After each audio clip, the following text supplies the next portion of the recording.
ತಿರುಗಿ ಹೋಗ್ತಾರೆ ನಮ್ಮ ಶ್ರೀಪಾದ್ ಪಾಟೀಲ್ರು. ಉದಯಗಿರಿ ಪೊಲೀಸ್ ಸ್ಟೇಷನ್ನ ಗಲಭೆ ಪ್ರಕರಣಕ್ಕೆ ಮೈಸೂರು ಪೊಲೀಸರು ಎಳ್ಳು ನೀರು ಬಿಟ್ರ ಅನ್ನುವಂತಹ ಚರ್ಚೆಗಳು ಸಾರ್ವಜನಿಕ ವಲಯದಲ್ಲಿ ಸಾಕಷ್ಟು ಚರ್ಚೆಗೆ ಕಾರಣ ಆಗ್ತಾ ಇದೆ. ಈ ಕುರಿತ ಒಂದು ಕಂಪ್ಲೀಟ್ ರಿಪೋರ್ಟ್ ನಿಮ್ಮ ಮುಂದೆ.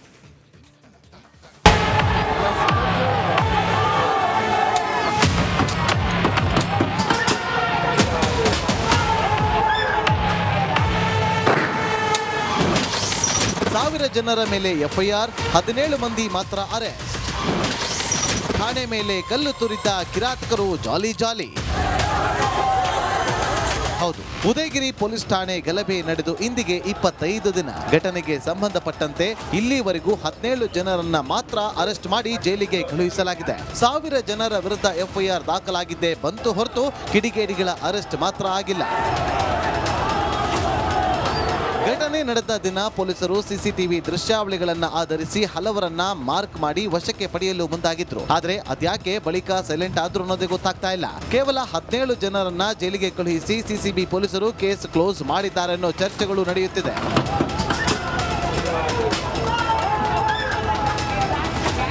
ಇನ್ನು ಗಲಭೆಗೆ ಪ್ರಚೋದನೆ ಕೊಟ್ಟಿದ್ದ ಮೌಲ್ವಿ ಬಂಧನಕ್ಕೂ ಮೀನಾಮೇಷ ಎಣಿಸಲಾಗಿತ್ತು. ಆದ್ರೆ ರಿಪಬ್ಲಿಕ್ ಕನ್ನಡ ವರದಿ ಮಾಡಿದ ಬೆನ್ನಲ್ಲೇ ಪೊಲೀಸರು ಮೌಲ್ವಿಯನ್ನ ಬಂಧಿಸಿದ್ರು. ಇನ್ನು ಈ ಪ್ರಕರಣದ ಮತ್ತೊಬ್ಬ ಪ್ರಮುಖ ಆರೋಪಿ ಎಸ್ಡಿಪಿಐ ಕಾರ್ಯಕರ್ತ ಅಮ್ಜದ್ ಎಸ್ಕೇಪ್ ಆಗಿದ್ದಾನೆ. ಕಳೆದ 15 ದಿನಗಳಿಂದ ಪೊಲೀಸರು ತನಿಖೆಯನ್ನ ಸ್ಥಗಿತಗೊಳಿಸಿದ್ದಾರೆ ಅನ್ನೋ ಮಾತು ಚರ್ಚೆ ಆಗ್ತಾ ಇದೆ. ಪೊಲೀಸರ ಮೇಲೆ ಪ್ರೆಷರ್ ಇರೋದು ಗೊತ್ತಾಗುತ್ತಿದೆ. ಆದ್ರೆ ಪೊಲೀಸ್ ಠಾಣೆ ಮೇಲೆ ಕಲ್ಲು ಬೀಸಿದ ಪುಂಡರು ಆರಾಮಾಗಿರೋದೇ ವಿಪರ್ಯಾಸ. ವಿನೋದ್ ಪಡುವಾರಹಳ್ಳಿ, ರಿಪಬ್ಲಿಕ್ ಕನ್ನಡ, ಮೈಸೂರು.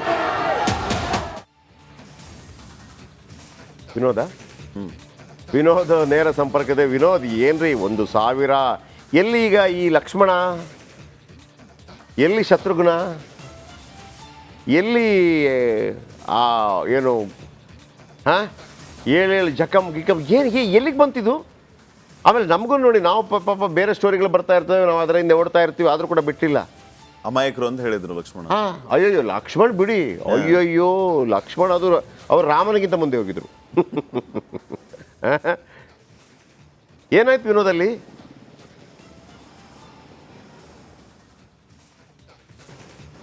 ಉದಯಗಿರಿ ಪೊಲೀಸ್ ಠಾಣೆ ಪ್ರಕರಣದ ಇವತ್ತಿಗೆ 25-26 ದಿನ ಆಗ್ತದೆ ಜಯಪ್ರಕಾಶ್. ಇವತ್ತಿನವರೆಗೂ ಕೂಡ ಆರಂಭದಲ್ಲಿ ಪೊಲೀಸರು ತಮ್ಮ ಪೌರುಷವನ್ನ ತೋರಿಸಿದ್ರೆ ಹೊರತು ಆ 3-4 ದಿನ ಕಳೆದ ನಂತರ ಇವತ್ತು 15 ದಿನಗಳಿಂದಲೂ ಕೂಡ ಯಾವುದೇ ರೀತಿಯಾದಂತಹ ಒಂದು ಪ್ರೋಸೆಸ್ಗಳು ಆಗಿಲ್ಲ. ಯಾರೋ ಬರಲು ಕೂಡ ಬಂದಿಲ್ಲ. ಈಗಾಗಲೇ ಏನೋ ಮಾರ್ಕನ ಮಾಡಿದ್ರು ಹಲವರು ಮಂದಿ, ಈಗಾಗಲೇ ಅವರು ಕೂಡ ಆರಾಮಾಗಿ ಓಡಾಡ್ಕೊಂಡಿದ್ದಾರೆ ಅನ್ನುವಂತಹ ಮಾಹಿತಿ ಕೂಡ ಇದೆ.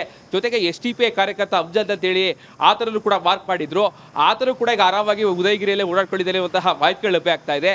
ಪೊಲೀಸರು ಈ ಒಂದು ಪ್ರಕರಣವನ್ನು ಹೇಳಲು ಬಿಟ್ಟಿರುವಂಥದ್ದು ಬಹಳ ಸ್ಪಷ್ಟವಾಗಿ ಗೊತ್ತಾಗ್ತಾ ಇದೆ.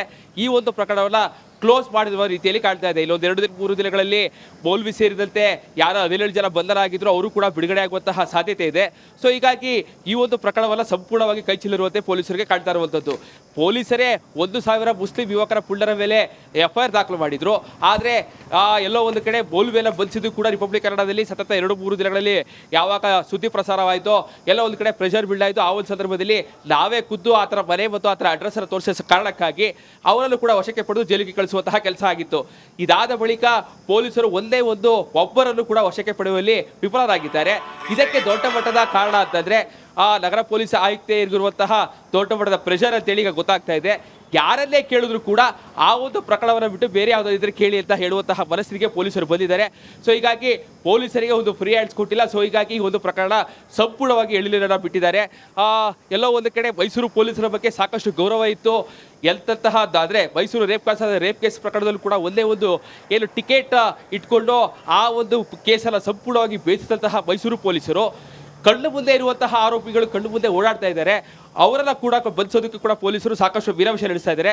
ಇದರಲ್ಲಿ ಗೊತ್ತಾಗ್ತಾ ಇರುವಂಥದ್ದು ಹಿರಿಯ ಅಧಿಕಾರಿಗಳು ಸರ್ಕಾರದ ಮಟ್ಟದಲ್ಲಿ ದೊಡ್ಡ ಮಟ್ಟದ ಪ್ರೆಷರ್ ಇರೋ ಕಾರಣಕ್ಕಾಗಿ ಈ ಒಂದು ಕೇಸನ್ನು ಸದ್ಯಕ್ಕೆ ಕ್ಲೋಸ್ ಮಾಡಿರುವಂತೆ ಕಾಣ್ತಾ ಇರುವಂಥದ್ದು. ಜಯಪ್ರಕಾಶ್.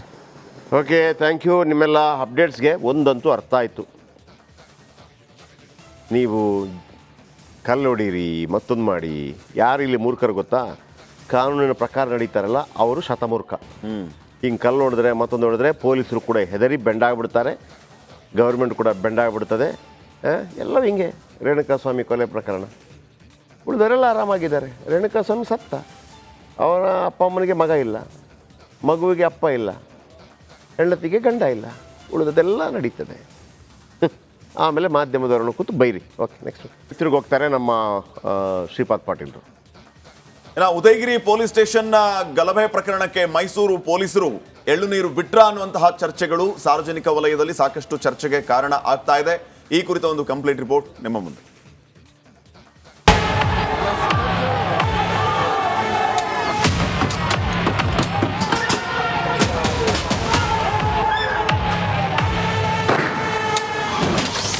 ಸಾವಿರ ಜನರ ಮೇಲೆ ಎಫ್ಐಆರ್, 17 ಮಂದಿ ಮಾತ್ರ ಅರೆಸ್ಟ್. ಠಾಣೆ ಮೇಲೆ ಕಲ್ಲು ತುರಿತ ಕಿರಾತಕರು ಜಾಲಿ ಜಾಲಿ. ಹೌದು, ಉದಯಗಿರಿ ಪೊಲೀಸ್ ಠಾಣೆ ಗಲಭೆ ನಡೆದು ಇಂದಿಗೆ 25 ದಿನ. ಘಟನೆಗೆ ಸಂಬಂಧಪಟ್ಟಂತೆ ಇಲ್ಲಿವರೆಗೂ 17 ಜನರನ್ನ ಮಾತ್ರ ಅರೆಸ್ಟ್ ಮಾಡಿ ಜೈಲಿಗೆ ಕಳುಹಿಸಲಾಗಿದೆ. 1000 ಜನರ ವಿರುದ್ಧ ಎಫ್ಐಆರ್ ದಾಖಲಾಗಿದ್ದೇ ಬಂತು ಹೊರತು ಕಿಡಿಗೇಡಿಗಳ ಅರೆಸ್ಟ್ ಮಾತ್ರ ಆಗಿಲ್ಲ.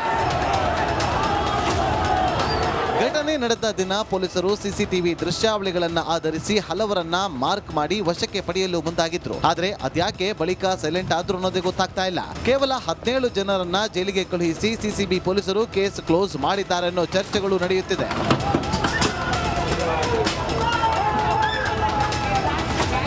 ಇನ್ನು ಗಲಭೆಗೆ ಪ್ರಚೋದನೆ ಕೊಟ್ಟಿದ್ದ ಮೌಲ್ವಿ ಬಂಧನಕ್ಕೂ ಮೀನಾಮೇಷ ಎಣಿಸಲಾಗಿತ್ತು. ಆದ್ರೆ ರಿಪಬ್ಲಿಕ್ ಕನ್ನಡ ವರದಿ ಮಾಡಿದ ಬೆನ್ನಲ್ಲೇ ಪೊಲೀಸರು ಮೌಲ್ವಿಯನ್ನ ಬಂಧಿಸಿದ್ರು. ಇನ್ನು ಈ ಪ್ರಕರಣದ ಮತ್ತೊಬ್ಬ ಪ್ರಮುಖ ಆರೋಪಿ ಎಸ್ಡಿಪಿಐ ಕಾರ್ಯಕರ್ತ ಅಮ್ಜದ್ ಎಸ್ಕೇಪ್ ಆಗಿದ್ದಾನೆ. ಕಳೆದ 15 ದಿನಗಳಿಂದ ಪೊಲೀಸರು ತನಿಖೆಯನ್ನ ಸ್ಥಗಿತಗೊಳಿಸಿದ್ದಾರೆ ಅನ್ನೋ ಮಾತು ಚರ್ಚೆ ಆಗ್ತಾ ಇದೆ. ಪೊಲೀಸರ ಮೇಲೆ ಪ್ರೆಷರ್ ಇರೋದು ಗೊತ್ತಾಗುತ್ತಿದೆ. ಆದ್ರೆ ಪೊಲೀಸ್ ಠಾಣೆ ಮೇಲೆ ಕಲ್ಲು ಬೀಸಿದ ಪುಂಡರು ಆರಾಮಾಗಿರೋದೇ ವಿಪರ್ಯಾಸ. ವಿನೋದ್ ಪಡುವಾರಹಳ್ಳಿ, ರಿಪಬ್ಲಿಕ್ ಕನ್ನಡ, ಮೈಸೂರು.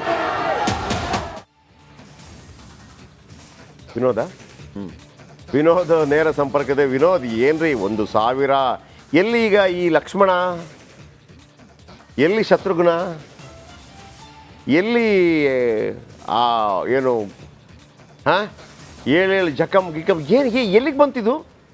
ಆಮೇಲೆ ನಮಗೂ ನೋಡಿ, ನಾವು ಪಾಪ ಬೇರೆ ಸ್ಟೋರಿಗಳು ಬರ್ತಾ ಇರ್ತೇವೆ, ನಾವು ಅದರಿಂದ ಓಡ್ತಾ ಇರ್ತೀವಿ, ಆದರೂ ಕೂಡ ಬಿಟ್ಟಿಲ್ಲ. ಅಮಾಯಕರು ಅಂತ ಹೇಳಿದ್ರು ಲಕ್ಷ್ಮಣ. ಅಯ್ಯಯ್ಯೋ, ಲಕ್ಷ್ಮಣ್ ಬಿಡಿ, ಅಯ್ಯಯ್ಯೋ ಲಕ್ಷ್ಮಣ್ ಅದು ಅವ್ರು ರಾಮನಿಗಿಂತ ಮುಂದೆ ಹೋಗಿದ್ರು. ಏನಾಯ್ತು ವಿನೋದಲ್ಲಿ?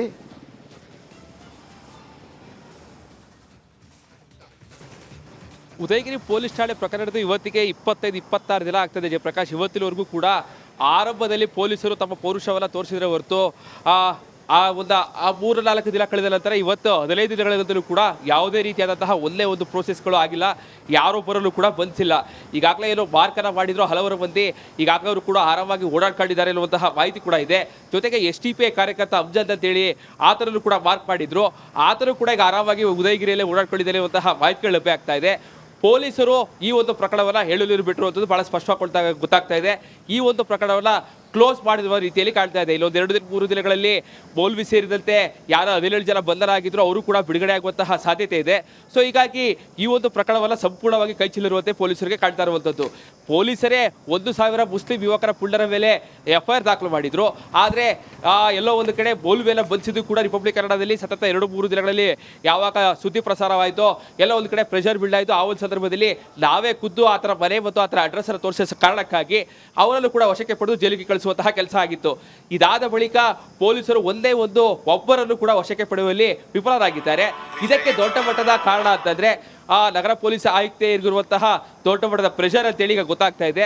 ಯಾರನ್ನೇ ಕೇಳಿದ್ರು ಕೂಡ ಆ ಒಂದು ಪ್ರಕರಣವನ್ನು ಬಿಟ್ಟು ಬೇರೆ ಯಾವುದಾದ್ರೂ ಕೇಳಿ ಅಂತ ಹೇಳುವಂತಹ ಮನಸ್ಥಿತಿಗೆ ಪೊಲೀಸರು ಬಂದಿದ್ದಾರೆ. ಸೊ ಹೀಗಾಗಿ ಪೊಲೀಸರಿಗೆ ಒಂದು ಫ್ರೀ ಹ್ಯಾಂಡ್ಸ್ ಕೊಟ್ಟಿಲ್ಲ. ಸೊ ಹೀಗಾಗಿ ಈ ಒಂದು ಪ್ರಕರಣ ಸಂಪೂರ್ಣವಾಗಿ ಎಳಿಲಿನ ಬಿಟ್ಟಿದ್ದಾರೆ. ಎಲ್ಲೋ ಒಂದು ಕಡೆ ಮೈಸೂರು ಪೊಲೀಸರ ಬಗ್ಗೆ ಸಾಕಷ್ಟು ಗೌರವ ಇತ್ತು. ಎಂತಹದ್ದಾದರೆ ಮೈಸೂರು ರೇಪ್ ಕೇಸ್ ಪ್ರಕರಣದಲ್ಲೂ ಕೂಡ ಒಂದೇ ಒಂದು ಏನು ಟಿಕೆಟ್ ಇಟ್ಕೊಂಡು ಆ ಒಂದು ಕೇಸನ್ನು ಸಂಪೂರ್ಣವಾಗಿ ಬೇಯಿಸಿದಂತಹ ಮೈಸೂರು ಪೊಲೀಸರು ಕಣ್ಣು ಮುಂದೆ ಇರುವಂತಹ ಆರೋಪಿಗಳು ಕಣ್ಣು ಮುಂದೆ ಓಡಾಡ್ತಾ ಇದ್ದಾರೆ. ಅವರನ್ನ ಕೂಡ ಬಂಧಿಸೋದಕ್ಕೆ ಕೂಡ ಪೊಲೀಸರು ಸಾಕಷ್ಟು ವೀರಾಂಶ ನಡೆಸ್ತಾ ಇದ್ದಾರೆ. ಇದರಲ್ಲಿ ಗೊತ್ತಾಗ್ತಾ ಇರುವಂಥದ್ದು ಹಿರಿಯ ಅಧಿಕಾರಿಗಳು ಸರ್ಕಾರದ ಮಟ್ಟದಲ್ಲಿ ದೊಡ್ಡ ಮಟ್ಟದ ಪ್ರೆಷರ್ ಇರೋ ಕಾರಣಕ್ಕಾಗಿ ಈ ಒಂದು ಕೇಸನ್ನು ಸದ್ಯಕ್ಕೆ ಕ್ಲೋಸ್ ಮಾಡಿರುವಂತೆ ಕಾಣ್ತಾ ಇರುವಂಥದ್ದು. ಜಯಪ್ರಕಾಶ್. Okay, thank you. ನಿಮ್ಮೆಲ್ಲ ಅಪ್ಡೇಟ್ಸ್ಗೆ ಒಂದಂತೂ ಅರ್ಥ ಆಯಿತು. ನೀವು ಕಲ್ಲು ಹೊಡೀರಿ, ಮತ್ತೊಂದು ಮಾಡಿ, ಯಾರು ಇಲ್ಲಿ ಮೂರ್ಖರು ಗೊತ್ತಾ? ಕಾನೂನಿನ ಪ್ರಕಾರ ನಡೀತಾರಲ್ಲ ಅವರು ಶತಮೂರ್ಖ. ಹಿಂಗೆ ಕಲ್ಲು ಹೊಡೆದ್ರೆ ಮತ್ತೊಂದು ಹೊಡೆದ್ರೆ ಪೊಲೀಸರು ಕೂಡ ಹೆದರಿ ಬೆಂಡಾಗ್ಬಿಡ್ತಾರೆ, ಗೌರ್ಮೆಂಟ್ ಕೂಡ ಬೆಂಡಾಗ್ಬಿಡ್ತದೆ. ಎಲ್ಲ ಹಿಂಗೆ ರೇಣುಕಾಸ್ವಾಮಿ ಕೊಲೆ ಪ್ರಕರಣ ಉಳಿದವರೆಲ್ಲ ಆರಾಮಾಗಿದ್ದಾರೆ. ರೇಣುಕಾಸ್ವಾಮಿ ಸತ್ತ, ಅವರ ಅಪ್ಪ ಅಮ್ಮನಿಗೆ ಮಗ ಇಲ್ಲ, ಮಗುವಿಗೆ ಅಪ್ಪ ಇಲ್ಲ, ಹೆಂಡತಿಗೆ ಗಂಡ ಇಲ್ಲ, ಉಳಿದದೆಲ್ಲ ನಡೀತದೆ. ಆಮೇಲೆ ಮಾಧ್ಯಮದವರನ್ನು ಕೂತು ಬೈರಿ. Okay, next.